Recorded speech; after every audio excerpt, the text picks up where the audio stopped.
The NAACP is calling on President Biden to halt all weapons deliveries to Israel and to push for an immediate and permanent ceasefire. The NAACP released a statement that read in part, quote, "It is imperative that the violence that has claimed so many civilian lives immediately stop.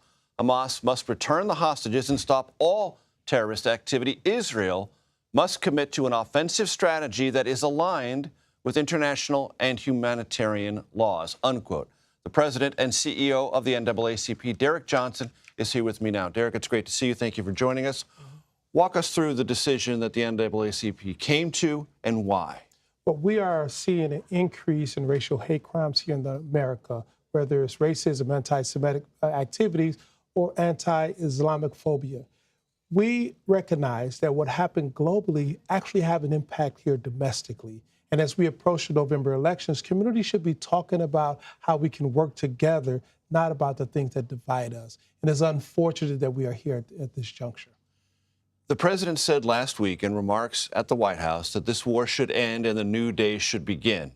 That's not enough. Well, we absolutely agree. And he calls for a ceasefire. But calling for a ceasefire and then sending arms, that's inconsistent. We support the right of Israel to defend itself, but we also have grave concerns with the high civilian casualty, particularly of kids. And so as a nation, we must look at how is this going to impact November? Our biggest fear that we have white supremacist sympathizers sitting in the White House. Because the last administration, what happened in 1 week's time, the Latino community was attacked with a mass shooting in El Paso, Texas at a Walmart. The African-American community was attacked with a mass shooting at a Kroger in Louisville, Kentucky. And the very next night, a synagogue was attacked in Pittsburgh. We cannot exist as a nation if we allow the very fabric of this nation to divide us, as opposed to making sure that we stand up and ensure that civilians are not attacked and communities are safe here domestically. Derrick, for those who might hear this request from the NAACP and think, well, that's separating that very large and powerful organization from President Biden on a matter of policy, that might discourage black turnout for President Biden, that might harm him politically. How would you address that inference being drawn? Well, we are not a spokes organization for the president or any administration. We are nonpartisan and we don't support candidates, but we also recognize the dire nature that we are confronted with our democracy. The choice in November up and down the ballot isn't whether or not we have candidate A or candidate B, it's whether or not we have a functioning democracy or something less than that. And if we get something less than that, all of our communities could be under attack, especially African Americans, the Jewish community, and the Islamic community. And in this moment, we need to look at ways we can get peace in Gaza, peace in the Congo, so we can begin to focus domestically on what's important.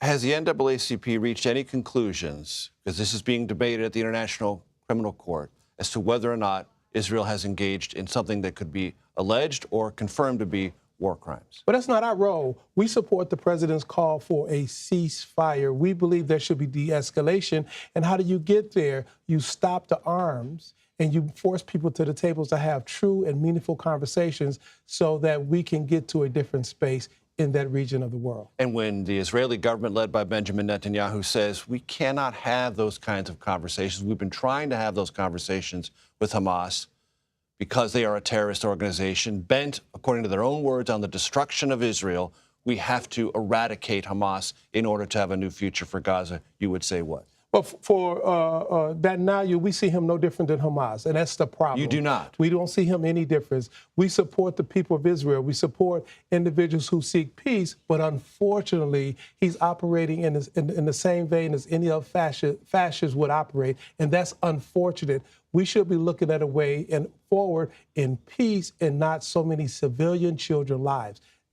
What we're seeing now is undermining the very goal of having a presence in the Middle East in a way in which everyone can really exist. Right now, under that regime, that's not happening. Derrick Johnson, NAACP, thank you very much for your time.